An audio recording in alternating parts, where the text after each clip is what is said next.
Are you a U.S. But citizen? yes, I am. Okay, what day did you become a U.S. citizen? The day I was born. The U.S. written law says there's only one way to become a U.S. citizen. Mhm. It has nothing to do with birth, and and it actually says in it, and no other way. It says you have to raise your right hand if you have a right hand. Not everybody has a right hand. So if I you were have born without a right hand, you can't be a U.S. citizen. no, they'll have a provision for it. And if you can't talk, they'll have a provision for it. But If you're a baby, for say. and I was born with two left feet, so I don't have a whatever. But anyway, the U.S. written law says that the only way you can become a U.S. citizen is by oath, and then it says and no other way. So Wow. if you're born in Mexico, for example, and you come up here and say, "Hey, I want to become a U.S. citizen," they'll say, "Okay, come into this room, raise your right hand." This is after you signed all kinds of papers and stuff. Takes 6 months to do this, maybe, or 6 years. Go into this room, raise your right hand, and repeat after me. I swear to whatever the U.S. oath is.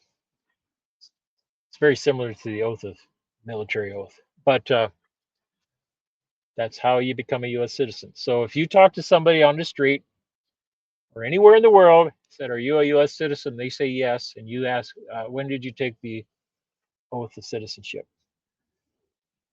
If you're from Mexico and you came up here, they'll know exactly what you're talking about because they remember that day. But other people say, "Well, when I was born in the United States." Then you can explain to them you're not a United States citizen unless you take an oath of citizenship. Now they say a birth Wow. certificate is associated with United States citizenship. It's not true. You are treated in many instances as a U.S. citizen pursuant to a birth certificate. But as soon as you turn 18, then you have to go in and take, if you want to become a U.S. citizen, you have to raise your own right hand and take an oath of Wow. citizenship. Pretty So interesting, huh? so technically, I'm not a U.S. citizen right now until I go and raise my right hand and tell them It's I'm. not. It's not. I'm I wouldn't use the word technically, and you never want to be in a U.S. court and say you are a U.S. citizen or you are not a U.S. citizen. You have no requirement to prove that, so and you you want it to never be want to. ambiguous. No, you never want to try to prove. You never want to try to prove something ever in a U.S. court because that court is designed to trap you. So Mhm. I and I'll tell you a story about how I won a federal case in Florida just on that simple question. But see, if you go into a U.S. court and you say you're not a U.S. citizen, the plaintiff's attorney say, "Your Honor, you heard him. He said he's not a U.S. citizen." The judge will go, "Yeah, I heard it." Then he'll look right at you and he'll say, "Prove it." You just shot yourself in the foot, and the jury is over there rolling their eyes about who is this nut. You just lost your case. But if you said you are a U.S. citizen, the judge, the attorney, the opposing attorney will look at the judge and say, "You heard that, didn't you, Your Honor?" Said, "You're yes, I heard it." Thank you. You just told the judge they have Authority. evidence of jurisdiction over you because you're a U.S. citizen. Because U.S. citizens are governed by U.S. written law. You're not governed by common law. You're governed by U.S. written law. You're considered a franchisee. You're in this area because you went to the United States and asked for permission to do business in the United States lands, even though you might do it all over the world. You're considered domiciled in the District of Columbia perpetually. That's So why basically, the you're U.S. taxed. government is a big business, a big corporation, and we're like a Well, subsidiary or like you said, a franchise business they're off of that. doing they're yeah. If you become a U.S. citizen, you could be you become a you're seeking a privilege from the United States. See, if What somebody part of comes that? from Germany, Japan, raises their right hand, U.S. citizenship, they're coming for a benefit from the United States. They're not coming for a benefit from the American people. Indirectly, they are, but they're actually coming. They're coming through the United States, and and for some people, that's a really good deal because they just escaped from genocide, maybe in another country. For other people, uh, maybe not so good. So now, in my case, when I was in Florida, they tried to give me they were trying to give me 35 years in jail potentially for interfering with the collection of taxes. And I was in court, and the judge asked me a whole bunch of questions and see if I was capable of defending myself. And after quite an interview, the judge says, "Mr. Hansen, I perceive you a very intelligent person." you know. So I was allowed to do certain things in the courtroom. And during the trial, criminal trial, the prosecutor, this is the only time the prosecutor was nice to me. Only time. I don't think this prosecutor has ever lost a case. I don't know how long that she was a criminal prosecutor, but I don't think she's ever lost a case. Many prosecutors in the federal systems never lose a case, um, because it's an organized crime court. Um, but she said, "Mr. Hansen, I'm sworn in, witness stand." He says, "Where were you raised? What did your parents do for a living? Did you enjoy growing up in Nebraska? Oh, you're a U.S. citizen, aren't you, Mr. Hansen?" And I stared at her, and I just waited 4 or 5 seconds, and I said, really slow, "I have no evidence in my possession I ever elected to become a United States citizen." I said it real slow so the jury could. And essentially, a case dismissed. I was walking out of the courtroom. Yeah, She must I'm have hated shortening you it. after that. I'm shortening it up, because the trial went on. But anyway, walking out of the courtroom, the U.S. Marshal walked up behind me and he says, "Mr. Hansen, let me talk to you." I said, "Yes." He says, "I've been here 8 years.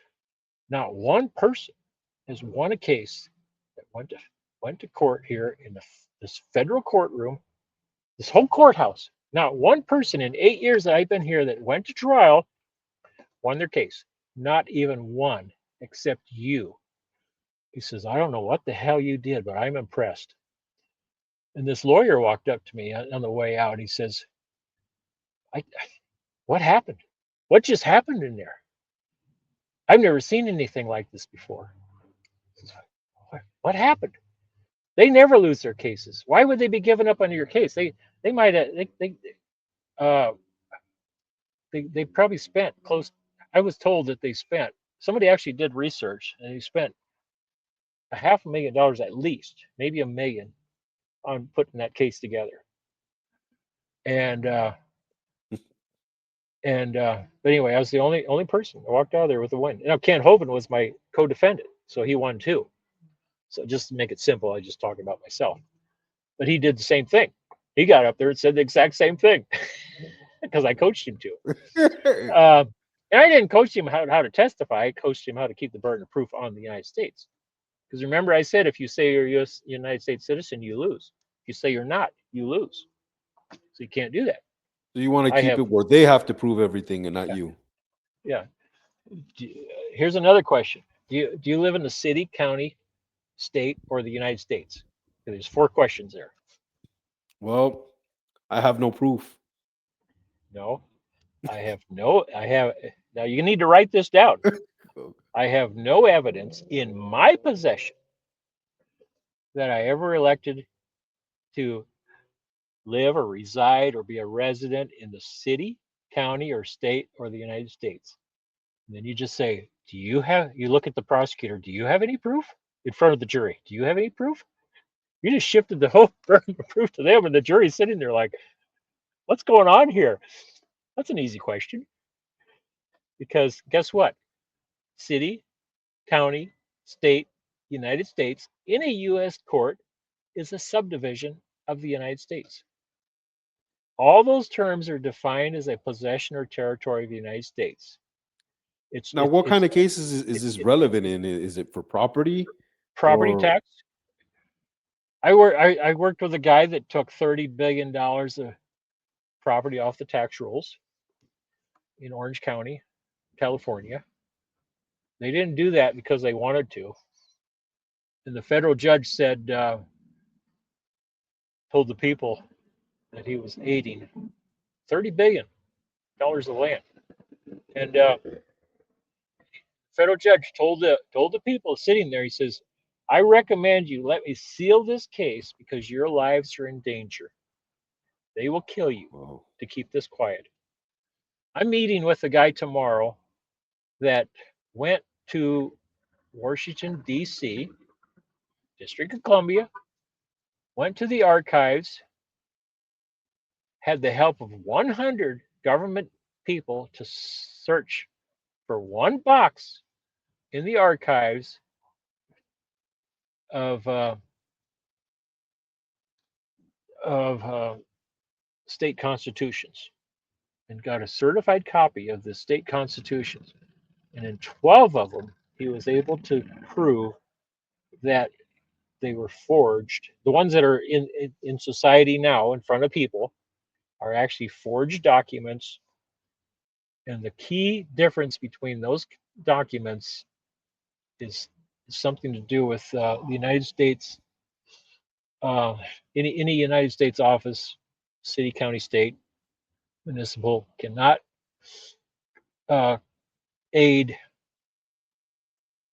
a corporation for financial gain.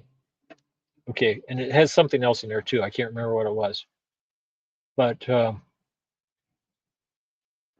he brought those home. It cost him $75,000 to get a copy of all that stuff because he not only got a copy of the Constitution, he got a copy of how they were all ratified and brought into law. It's called fully promulgated, proof that they are the state constitution. the law of the land in relationship to individual states.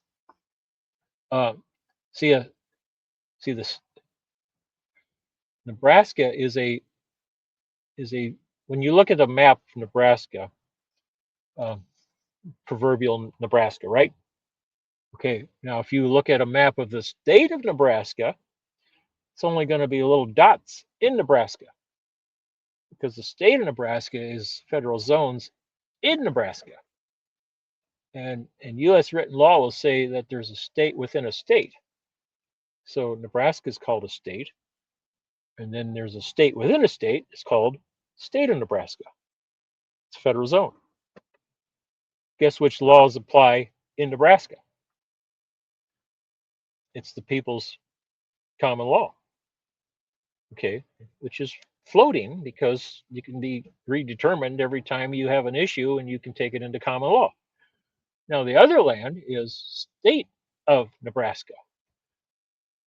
And in all 50 states, state is defined as a federal possession. So that's land owned by that's little islands in Nebraska that's owned by the United States of America. And if you go to the written law in Nebraska and you look up the owner of that land, it'll actually say the United States of America, exactly as is written in the Articles of Confederation. Exactly where it says, and this union shall be styled as the United States of America. I show this to lawyers and they're just like, wow, this is weird. This is really weird. So you're saying that basically one of the points that you're making is that there's a lot of things going on with the government or municipalities, counties, and stuff like that, where they don't mind people losing their houses and stuff like that, or bad things happening to them.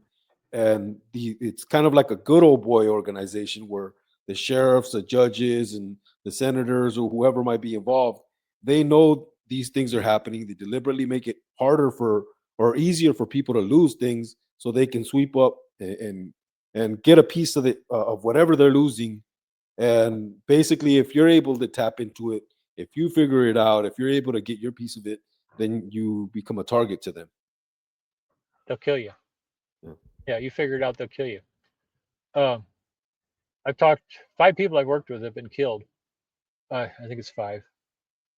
Several of them were left to dead. Some of them were shot in their car, and they thought they killed them. They didn't. God preserved their lives. So yeah, a lot. This is happening all over the country.